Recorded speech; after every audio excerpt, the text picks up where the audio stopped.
Dagdag gastos po ang umaalat sa presyo ng asin at may mapait na bawas timbang sa kape.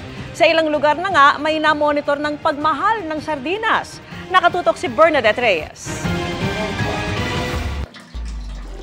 Bukod sa dagdag singil sa tubig at kuryente, unang buwan pa lang ng taon, ilang bilihin din ang sasabay ngayong Enero. 4% ang taas presyo ng asin na inaprubahan ng Department of Trade and Industry o DTI.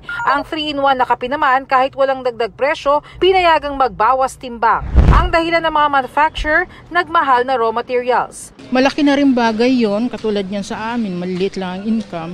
Kape pa naman ang panlaban ng ilang drivers sa antok.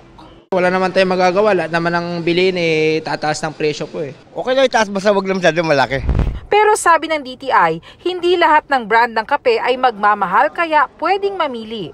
3 items lang po yung nag-increase. Yung 9 others under coffee, hindi po gumalaw yung presyo. Bukod sa mga produktong tumaas na ang presyo, ayon sa DTI, may ilang pang nakabinbi na price adjustment para sa ilang pang mga pangunahing bilihin, kabilang na ang gatas at mga canned products.